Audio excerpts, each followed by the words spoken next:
Oke, selamat pagi, selamat siang, dan selamat malam dimanapun pendengar berada. Selamat datang kembali di podcast Agenda Satu dari Kelompok 2. Saya Gada Noval akan menjadi moderator pada podcast kali ini.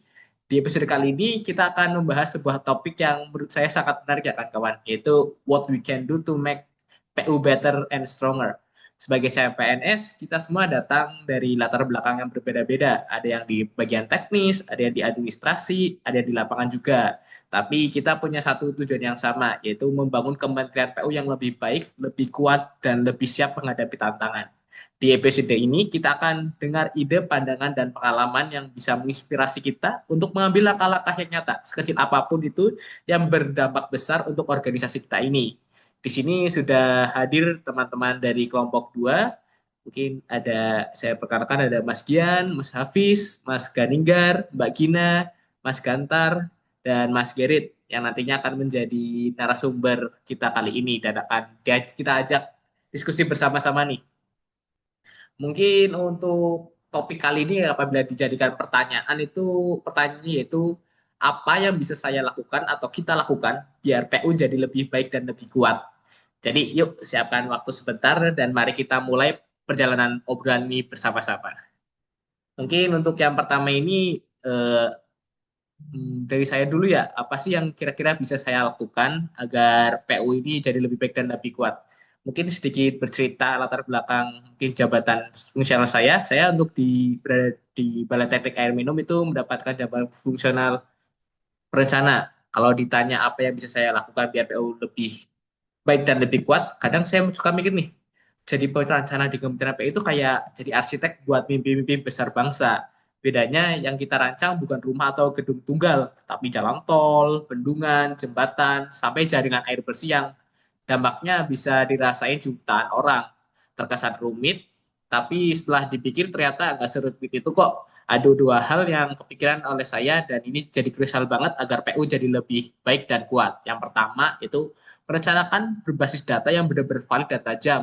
Dan yang kedua, bikin rencana itu bisa dipahami dan dipakai semua orang, bukan cuma numpuk di lemari arsip saja. Mungkin saran-saran ini bisa saya terapkan nanti ketika saya sudah bekerja langsung ya sebagai perencana di Kementerian PU ini. Nah, data itu ibarat kompas. Kalau datanya meleset, kita bisa nyasar jauh dari tujuan. Makanya saya nggak cuma terima data mentah, tapi cek sumbernya, bandingkan revisi, referensinya, dan kalau perlu turun langsung ke lapangan untuk ngecek data itu. Misalnya usulan pembangunan instalasi pengolahan air nih, bukan cuma di volume produksi airnya saja, tapi juga dampak ekonomi, resiko lingkungan, dan kebermanfaatan bagi masyarakat. Lalu setelah rencana itu jadi, tantangannya adalah jangan sampai rencana itu cuma numpuk jadi di arsip. Saya belajar menyajikan secara jelas dan praktis, misalnya seperti pakai peta interaktif, infografis, atau tabel ringkas, supaya pimpinan cepat ambil keputusan dan di lapangan pun tim jadi lebih ngerti arah kerjanya kemana. Di sini perencana harus menjadi translator antara bahasa teknis dan bahasa lapangan. Kalau dua hal ini kita pegang, PU bisa lebih efisien, transparan, dan tahan banting menghadapi tantangan. Karena ujungnya tugas kita bukan cuma bikin dokumen aja, tapi mengubahnya jadi infrastruktur yang nyata dan bermanfaat bagi orang banyak. Mungkin itu dari saya sih. Mungkin kita lanjut ke narasumber selanjutnya yaitu mungkin yang bakal saya pilih mungkin dari Mas Hafiz dulu ya Mas. Gimana sih menurut Mas Hafiz tentang pertanyaan tadi saya mengenai apa sih yang bisa kita lakukan agar PU menjadi lebih baik dan lebih kuat?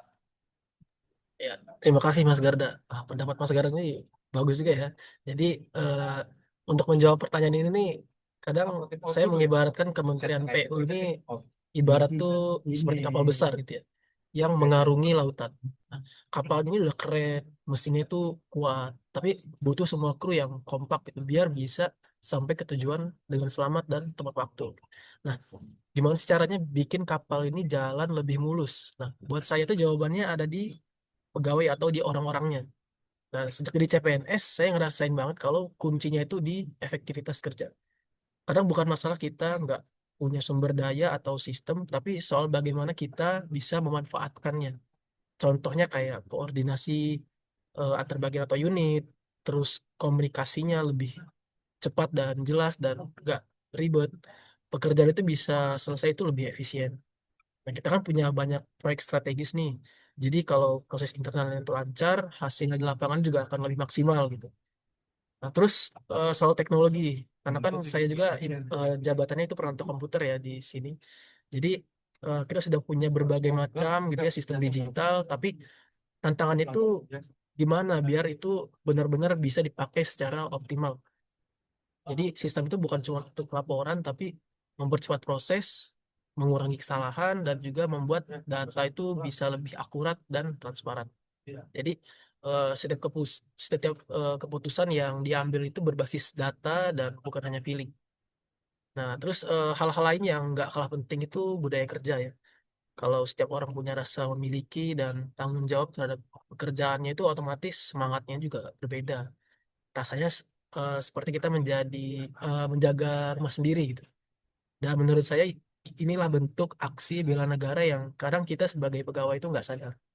Bela negara itu lagi-lagi nggak selalu harus pegang senjata. Jadi di Kementerian PU ini bela negara ya berarti memberikan hasil kerja terbaik, memastikan infrastruktur yang dibangun itu benar-benar bermanfaat dan menjaga kepercayaan dari masyarakat. Kalau semua orang di PU punya mindset kerja dengan efektif, memanfaatkan teknologi, terus saling mendukung dan menjaga integritas, ya saya yakin kapal besar ini bakal melaju lebih cepat gitu ya, lebih kuat dan membawa Indonesia itu ke arah yang lebih baik. Itu sih pendapat saya, Mas. Oke, terima kasih atas pendapatnya dari Mas Hafiz. Setuju banget sih Mas. Intinya salah satunya adalah tentang, kalau saya dengar tadi, intinya itu tentang keefektifan kerja dan juga penggunaan teknologi yang baik ya Mas. Oke, mungkin selanjutnya aku mau dengar pendapat nih dari Mas Ganigar. Masih pertanyaan sama nih Mas. Apa sih kira-kira yang bisa Mas Ganigar lakukan agar PO ini menjadi lebih baik dan lebih kuat?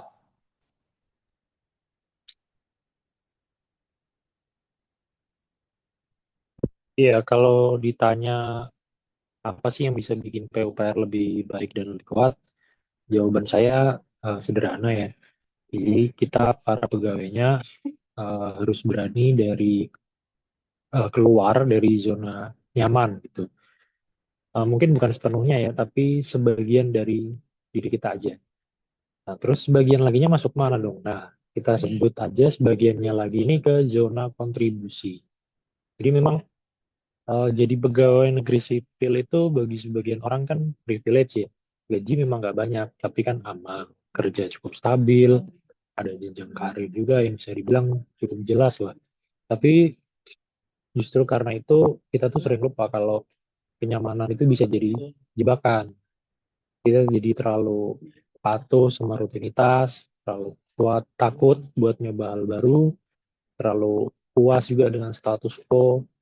Padahal tantangan di Kementerian PU sendiri itu nyata dan kompleks ya. Infrastruktur terus berkembang, tuntutan publik juga makin tinggi, integritas juga harus dijaga. Jadi kalau kita cuma bekerja ya karena udah tugasnya gitu, tanpa semangat untuk berinovasi atau refleksi, ya kita bukan lagi bagian dari solusi dong. Kita malah jadi bagian dari stagnasi ya kan. Ya kalau saya sih percaya zona nyaman itu bukan buat ditinggalkan sepenuhnya ya. Jadi tetap harus ada bagian dari diri kita yang berada di zona nyaman atau zona aman ini. Jadi bisa diibaratkan mungkin kayak kaki kanan kita nih di zona nyaman, tapi kaki kiri kita nih ada di zona kontribusi gitu. Jadi supaya sebagian diri kita ini tetap aman, tapi kita juga tetap bisa aktif, tetap tetap stabil, tapi juga bisa dinamis. Jadi mulai dari hal kecil, misalnya berani menyuarakan ide, belajar hal baru, atau sekedar tanya, kenapa kita ngelakuin ini dengan cara seperti itu gitu? Kenapa nggak gini aja? Ya atau pertanyaan-pertanyaan lain lah. Jadi sebenarnya saya sih agak kurang setuju ya terkait pendapat bahwa kita harus selalu atau sepenuhnya keluar dari zona nyaman gitu. Kalau buat saya nggak sepenuhnya benar, tapi justru setiap orang itu kan pada akhirnya memang mencari kenyamanan ya. Ya siapa sih yang nggak mau hidup enak, nyaman dan aman gitu. Tapi justru jadikan kenyamanan yang kita dapat sebagai PNS di Kementerian PU ini sebagai privilege buat kita ketika kita udah nyaman, bisa lebih fokus buat berkembang, lebih bisa meningkatkan value kita. Kan di Kementerian PU juga bisa tuh cari beasiswa buat sekolah lagi, dapat pelatihan-pelatihan juga, workshop, dan lain-lain. Jadi kita bisa lebih berinovasi lah ke depannya. Nah kalau semua pegawai di PUPR udah masuk, nggak cuma di zona nyaman, gitu, tapi juga di zona kontribusi tadi, saya yakin kementerian ini sih nggak cuma jadi lebih baik, tapi juga lebih kuat, lebih relevan, dan lebih berdampak juga sih. Keren banget nih dari Mas Gandigardi, insight baru nih. Ya sih, kalau saya juga biasanya dengarkan, ayo nih keluar dari zona nyaman, dengan di zona nyaman terus. Tapi dari insight Mas Gandigardi itu perspektif Mas Gandigardi, nggak apa-apa loh tetap di zona nyaman, yang penting ada keseimbangan antara tadi zona nyaman dan juga zona kontribusi ya Mas. Keren banget sih Mas Gandigardi. Terima kasih Mas pendapatnya. Oke, mungkin lanjut ke orang selanjutnya. Mbak Gina deh Mbak, coba Mbak. Nah, dengar pendapatnya Mbak Gina tentang apa yang bisa Mbak Gina berikan agar PU menjadi lebih baik dan lebih kuat. Baik, terima kasih Mas Garda. Kalau dari saya sih, untuk menjawab pertanyaan apa sih yang bisa saya lakukan untuk membuat PU jadi lebih baik dan lebih kuat. Nah, semuanya ini berkaitan nih dengan materi yang kita pelajari selama 3 hari ini. Nah, kita kan ada pembelajaran agenda satu, di mana pembelajaran ini benar-benar membuka mata saya. Saya sadar bahwa materi wawasan kebangsaan, isu kontemporer, dan bela negara itu bukan sekedar teori, tapi panduan penting bagi kita semua agar Kementerian PU jadi lebih baik dan lebih kuat. Nah, cerita sedikit nih, sebagai CPNS Pranata Humas di Pusbangko Manajemen BPSDM, pemahaman wawasan kebangsaan bikin saya sadar bahwa setiap informasi soal pengembangan SDM harus sampai ke seluruh ASN, teman-teman semua, tanpa ada yang terlewat. Nah, di zaman sekarang juga penuh hoaks dan berita simpang siur kan, tugas saya jadi makin penting nih. Saya harus berada di barisan terdepan untuk menyebarkan informasi yang jujur, terbuka, dan berdasarkan fakta. Dengan begitu, kepercayaan publik akan lebih tetap terjaga. Jadi setiap hal yang saya lakukan di bagian humas itu bukan cuma kerjaan biasa. Itu adalah wujud bela negara versi saya, yaitu kesiapan untuk melayani dengan profesional, menjaga integritas, dan menjembatani komunikasi antara pemerintah dan masyarakat. Nah, saya yakin kita sebagai CPNS punya andil besar untuk membuat Kementerian PU menjadi institusi yang lebih baik dan lebih tangguh. Mungkin sekian sih pendapat dari saya, Mas. Oke, terima kasih Bagina. Ya, Bagina ini tadi saya dengar tuh dari Prata Humas ya. Dia intinya itu kalau kita sekedar mungkin bisa dianggap simpel, tapi ini sungguh sangat penting itu adalah adanya keterbukaan informasi dan kejujuran informasi tersebut. Itu ya Bagina. Oke, terima kasih pendapatnya dari Bagina. Oke, mungkin kita lanjut ke orang selanjutnya. Siapa ya tadi yang belum tuh? Mungkin Mas Kantar deh. Ayo Mas, pendapatnya bagaimana tentang apa yang bisa Mas Kantar lakukan agar PU menjadi lebih baik dan lebih kuat? Oke, makasih Mas Garda. Terima kasih nih untuk pertanyaannya. Salah satu ini pertanyaan yang lumayan apa ya, bisa dibilang cukup bagus dan kadang kita suka lupa gitu loh. Nah, kalau saya ditanya, apa sih yang bisa saya lakukan untuk kementerian PU jadi lebih baik dan lebih kuat? Jawabannya mungkin nggak sehebat teman-teman yang bicara tadi soal perencanaan besar atau digitalisasi sistem. Tapi saya percaya kekuatan itu bukan cuma datang dari proyek-proyek besar saja, tapi juga dari wajah pelayanannya. Dan sebagai ASN muda, saya merasa punya tanggung jawab untuk ikut membangun wajah pelayanan publik nih yang lebih manusiawi, lebih empatik, dan lebih berdampak. Saya percaya kunci agar kementerian ini lebih baik adalah dengan melayani bukan hanya dengan kepala, tapi juga dengan hati. Artinya kita nggak sekedar menyelesaikan pekerjaan sesuai target aja nih, tapi juga harus memahami siapa yang akan terdampak dari pekerjaan dan siapa yang akan terbantu. Contohnya, kalau kita ini saat melayani kebutuhan administrasi nih misalnya, terutama untuk mungkin dari bagian TU, kayak saya di bagian TU, ada permintaan data atau proses komunikasi internal, saya bisa mendengarkan dahulu nih, bukan langsung ngejudge. Karena seringkali masalah di birokrasi itu bukan karena orang nggak mau kerja, tapi karena nggak merasa didengar. Saya juga belajar untuk lebih aktif. Di era sekarang, perubahan ini cepat banget. Kadang sistem ganti, aturan baru muncul, atau target shifting yang mendadak. ASN muda harus punya mental yang siap berubah, bukan yang kaku. Dan disitulah menurut saya bentuk bela negara yang relevan. Kita hadir bukan hanya sebagai pelaksana, tapi juga sebagai problem solver. Yang terakhir, saya percaya banget dengan kekuatan kolaborasi. Saya ingin menjadi ASN yang nggak pelit ilmu, nggak kerja sendiri-sendiri, dan mau ngajak orang lain bareng-bareng untuk maju. Karena sekuat apapun, satu orang tetap lebih kuat kalau bareng-bareng. Buat saya itulah kontribusi nyata agar Kementerian PU bisa terus jadi institusi yang profesional, dipercaya masyarakat, dan benar-benar hadir untuk melayani masyarakat. Oke, itu aja sih Mas dari Garda, kalau dari saya.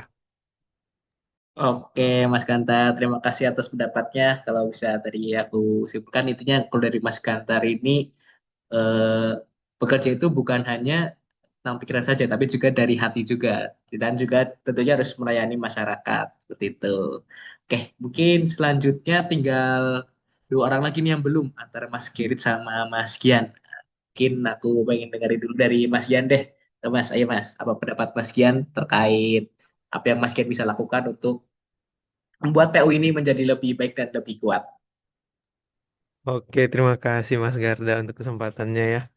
Nah, kalau saya secara pribadi ya Mas, saya kan sudah selama 2 bulan terakhir ini bekerja di Kementerian PU ya. Saya rasa saya sudah cukup banyak menyaksikan bagaimana lingkungan kerja di sini. Nah, berhubung saya juga sama nih dengan Mas Garda sebagai perencana, saya yang berada di Badan Pengembangan Infrastruktur Wilayah ini, saya bisa terlibat dengan proses pengembangan infrastruktur di suatu wilayah. Dan di tengah prosesnya ini memang eh, banyak sekali proses menyelaraskan setiap program kerja yang disusun oleh satu unit organisasi dengan unit organisasi yang lainnya. Jadi memang sedikit tidak mudah. Nah, berhubung dengan topik kita hari ini, bagaimana apa yang bisa saya lakukan agar PU bisa lebih baik dan lebih kuat, menurut saya bisa dimulai dari mengembangkan kemampuan diri saya sih, Mas. Karena pengembangan secara mandiri ini mungkin bisa dimulai dengan menambahkan beberapa soft skill ya, yang bisa langsung diterapkan dalam proses bekerja. Seperti mungkin yang pertama kemampuan berkomunikasi, meningkatkan kerjasama tim, eh, seperti yang Mas Gantar sebelumnya singgung, itu menjadi problem solver, menghasilkan ide-ide kreatif dan mampu memanajemen waktu serta tugas secara efektif. Nah, karena ya yang saya katakan ini mungkin kesannya banyak ya, tapi kalau satu persatu itu dilakukan eh, setiap hari, saya rasa bisa mempercepat perkembangan di lingkungan kerja secara tidak langsung atau secara mikro. Kalau secara makro, ya saya merasa eh, ketersediaan bagi seorang ASN untuk menjalankan program pelatihan ini juga penting ya. Soalnya supaya setiap jabatan ini kan mungkin akan dibutuhkan kemampuan teknis yang harus dilakukan gitu ya. Jadi semakin terbantu untuk meningkatkan kompetensi dan hasil kerja ASN ini secara serentak. Dan kegiatan seperti ini juga saya rasa bisa dilakukan secara ringan ya. Namun dengan waktu yang berkala dan jelas supaya perkembangan kemampuan ASN ini bisa tercatat dengan baik dan tidak ada yang tertinggal. Supaya ya bisa secara konsisten kemampuan ASN ini mengalami peningkatan secara terus-menerus. Saya rasa itu mungkin Mas, Garda dari saya. Oke, Mas Gian, terima kasih atas pendapatnya. Oke, dari pendapat Mas Gian ini mungkin ada yang benar kayak simple banget nih, cuman kayak mengembangkan diri sendiri. Tapi mindset ini apabila kita tanamkan pada semua orang, walaupun satu akan menjadi utuh, yang mana itu tentunya juga akan membuat PU ini menjadi lebih baik dan lebih kuat. Oke, terima kasih Mas Gian. Mungkin kita langsung ke narasumber yang terakhir nih dari Mas Gerit. Oke, silakan Mas Gerit. Apa yang bisa Mas Gerit lakukan agar PU ini menjadi lebih baik dan lebih kuat? Oke, siap. Thank you, Mas Garda ya, sudah memberikan waktu dan kesempatannya. Ya, kalau ditanya nih, apa yang bisa saya lakukan biar PU jadi lebih baik dan lebih kuat? Atau dalam Inggrisnya, what can do to make PU better and stronger? Asik. Saya akan membawa teknologi ke jantung pembangunan infrastruktur kita. Saya sekarang ditugaskan di Pusat Pengembangan Infrastruktur Wilayah Nasional di BPW, yang fokusnya memastikan pengembangan infrastruktur berbasis kewilayahan bisa tepat sasaran dan punya dampak besar.